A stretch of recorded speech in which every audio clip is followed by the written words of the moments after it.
कोई न कोई ऐसी बातें ऐसा फैसला जरूर ले। चुनाव नजदीक है, दोबारा से यही बनेंगे, आप लोगों को गुलाम बना दिया जाएगा। अब आते टाइम भी मेरे पास कॉल आई थी सरकार के किसी नुमाइंदे की, बेटा रस छिकारा नू मेवात में जो तने रोल लिया है ना, उसका तने बहुत जल्दी गिफ्ट मिलेगा। मैं बोला जी क्या गिफ्ट दोगे मने? बोला जल्दी तेरे पे बलात्कार का मुकदमा दर्ज होगा। मैंने कहा मैं अपनी पत्नी से अलग हर औरत को बहन कह के बोलता हूँ। बोला फिर क्या हुआ? वो हमारा काम है, बलात्कारी तो लवाना है, सरकार हमारी, आदमी हमारे, हम अपने आप लवा देंगे। मैंने कहा मैं कल मरता आज मर जाऊं, मेरे शरीर के अंदर जब तक रक्त की आखिरी बूंद रहेगी मैं भाईचारे की एकता की बात करता रहूंगा, तो मर्जी करिए। यहाँ पे जितने भी मौजूदा साथी पिता तुल्य बुजुर्ग, मेरी मातर शक्तियां मेरी आवाज को सुन रही हैं, आप सभी के चरणों में हर्ष शिकारा हरियाणा से हाथ जोड़कर राम राम करता है, नमस्कार करता है, अस्सलाम वालेकुम करता है, सत श्री अकाल करता है।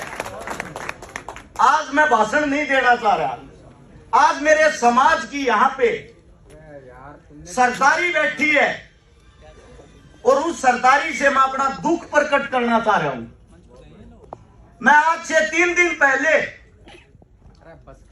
एक स्कूल के प्रोग्राम में गया मुख्य अतिथि के तौर पर। एक छोटे से 10 साल के बच्चे ने भीड़ से उठकर मेरे से बोला, अंकल जी आप वही अंकल हो ना जो मुसलमानों की मेर लेते हो। एक 10 साल के बच्चे ने, मुझे उस बात से बड़ा दुख हुआ। इस बच्चे को, जिसको अब तक समाज के बारे में कोई नॉलेज नहीं, कोई ज्ञान नहीं, इसको ऐसा आइटम बम कौन बना रहा है? ये शिक्षा इसको कौन दे रहा है? आप यहां आते हो, आप अपनी बातें रखते हो, आज मैं भी कुछ बात रखना चाहता हूं। हो सकता है दोबारा से ये बातें ना रख पाऊं क्योंकि सरकार बड़ी क्रूर है, हमारे को तोड़ने का काम करती है। मैं आज आप सबसे पूछना चाहता हूं, क्या आप लोगों को इस बात का पता लगा हिंदू मुसलमान सिख इनके झगड़े की जड़ क्या है? ये जहर फैलता क्यों है? मुझे इस बात का बड़ा दुख होता है जब ये सुनता हूं। मेरी एक बार एक साथी से आपस में वार्तालाप हुई, मैंने पूछा आप मेरे को ये बोलते हो कि मैं मुसलमानों का फेवर करता हूं, मैं आपसे पूछना चाहता हूं आपको मुसलमान गंदे क्यों लगते हैं? उस भाई साहब का जवाब था, क्या आप मुगलों को भूल गए? मुगलों ने हमारे साथ क्या किया था? एक एक बात को गौर से सुनना, ताली मत बजाना, मैं हकीकत की बातें करता हूं, हकीकत पे जाना। उसका जवाब था मुगलों को भूल गए, बाबर को भूल गए, अकबर, हुमायूं, जहांगीर, वो हमारे साथ क्या क्रूरता करते थे। मैंने उसको जवाब दिया, बेटा अपनी नॉलेज बढ़ाइए। मुगल हमारे मुसलमान नहीं थे, मुगल हमारे मुसलमान नहीं थे। मुगल जब इस देश में लड़ने के लिए आए, जो राणा सांगा के साथ खड़े हुए असंख्या मेवाती, वो हमारे मुसलमान थे। बार बार गंदा गलत इतिहास परोस कर आप हमारे को दिखाते हो मुसलमानों ने हिंदुओं पर कहर किया, मुसलमानों ने हिंदुओं पर कहर किया। टीवी देखो, पत्रकार देखो, अगर कोई मुसलमान नाम का आदमी किसी बलात्कार में सम्मिलित होता है, उस खबर को विश्व लेवल की बनाया जाता है। मैं आप सबसे पूछना चाहता हूं, हिंदुस्तान के अंदर लगभग हर रोज 10,000 बलात्कार होते हैं, वे अखबार में क्यों नहीं आते? उससे अलग थोड़ा बीमार हूं, माफी चाहता हूं। आप लोगों को एक बात बताता हूं, हमारी असली लड़ाई क्या है। जब गोरे लोग हमारे यहां आए, उसने देखा हिंदुस्तान को कौन चलाता है। गोरे लोगों को दाढ़ी वालों से बड़ी नफरत थी। दाढ़ी वाले कौन? जाट, जट, जुट। हिंदुओं के अंदर जाट, जो एक मजबूत कौम होती जिसको बोला जाता जाट लैंड। सिखों के अंदर जट, और अपने जो मौलवी होते हैं जिनके अंदर होते हैं जुट। अरे चेक करो, आप एक ही मां के बेटे हो। अपना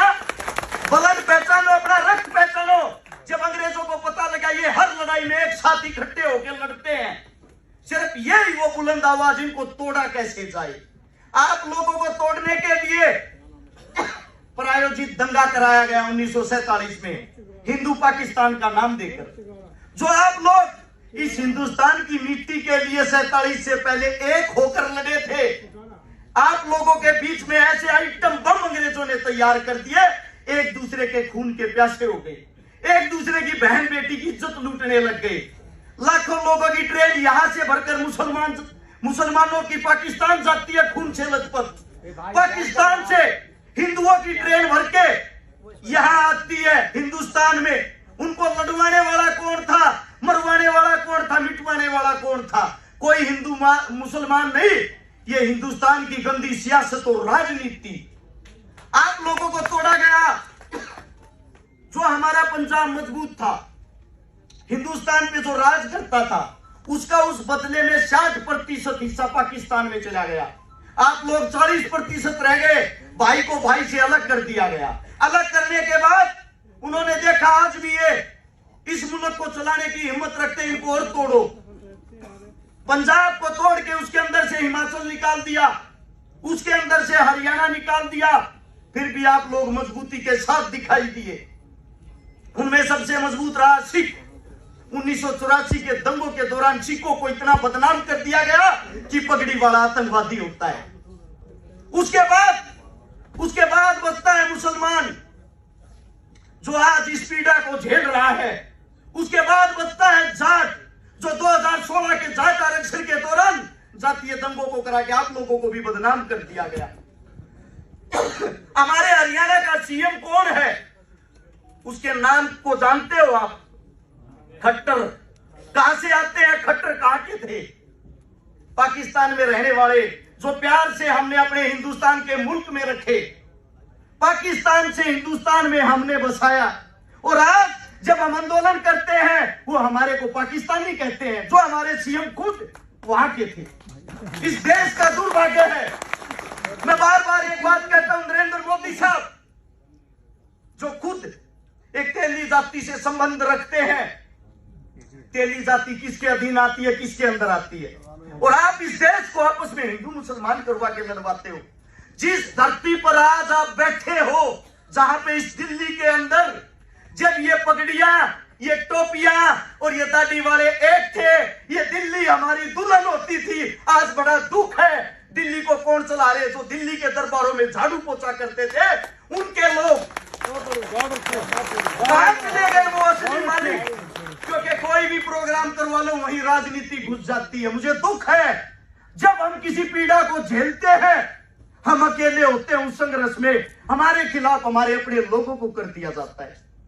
आज एक बात बताता हूं, जहां जिस धरती पे खड़े हैं, जो आखिरी लड़ाई थी 1857 की, जब मुगल खत्म होने वाले थे, यहां का जो आखिरी राजा था बहादुर शाह जफर, जिसकी उम्र हो गई थी 80 साल। दो चीजें होती थी, एक तो होती थी रियासत। रियासत का राजा दूसरे राजा के साथ लड़ता था, चाहे वो हिंदू हो, मुसलमान हो, जाट हो, राजपूत हो, अपने क्षेत्र को बढ़ाने के लिए। रियासत से अलग होता था देहात। बात करता हूं देहात की। देहात ने कभी किसी की गुलामी नहीं की।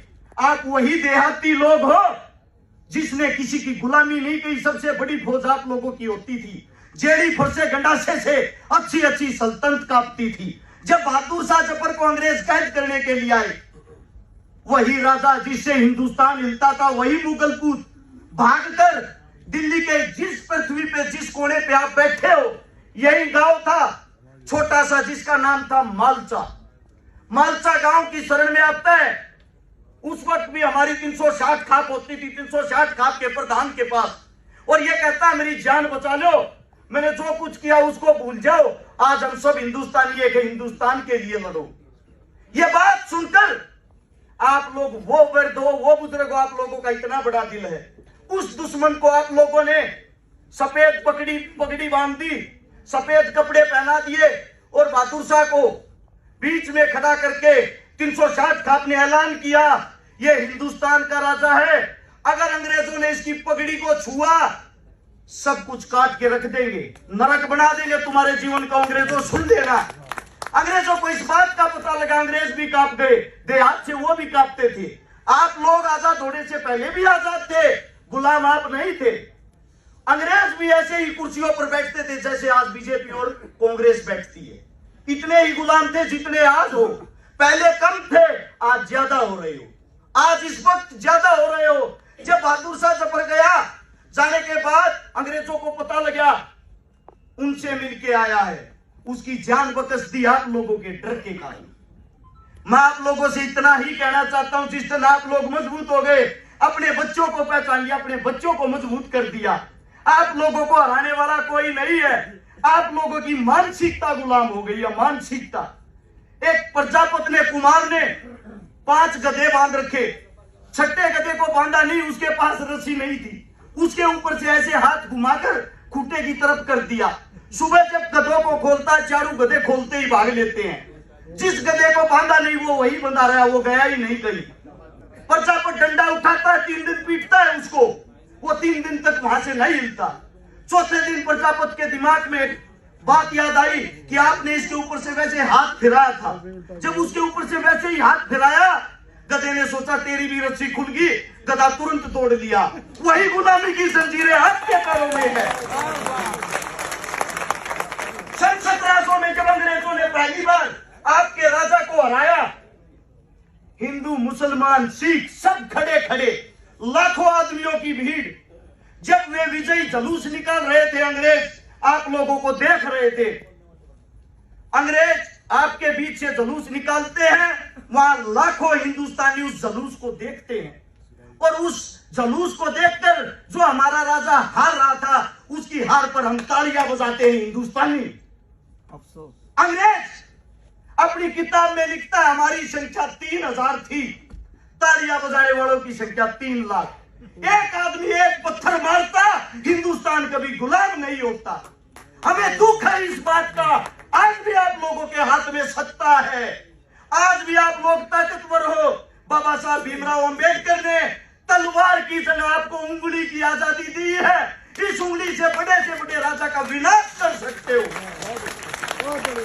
लेकिन बहुत बड़ा दुख, मैं यहाँ पीछे बैठ के देख रहा था, जब हमारा बुजुर्ग कोई यहाँ आके बोलता है, पब्लिक शोर शराबा करना शुरू कर देती है। अरे आप 4-5 घंटे नहीं बैठ सकते, क्या क्रांति लाओगे? अपने बड़ों का मान सम्मान नहीं कर सकते, क्या क्रांति लाओगे?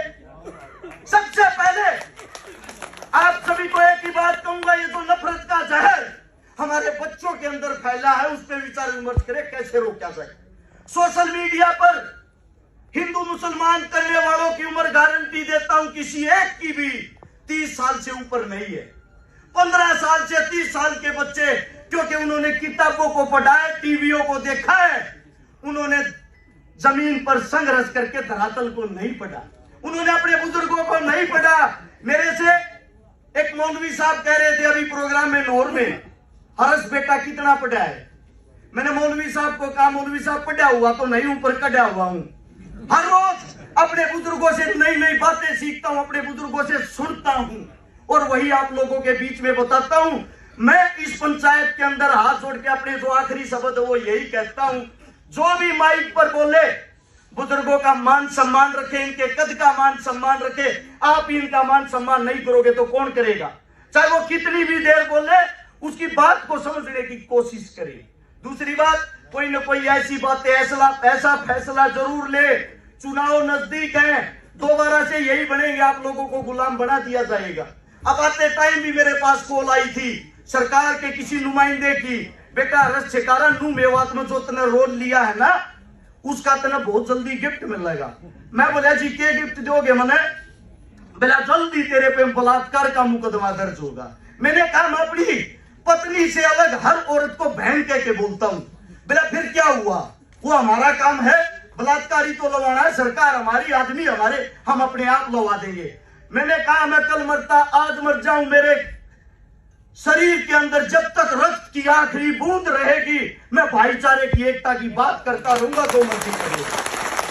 आप सभी ने इतने प्यार से मेरी बातें सुनी, आप सभी ने इतना प्यार प्रेम दिया, इतनी कम उम्र में इतनी बड़ी स्टेज पर बोलने का मौका दिया। आप सभी को शीश झुका के मैं नमन करता हूं। नमस्कार और जय हिंद।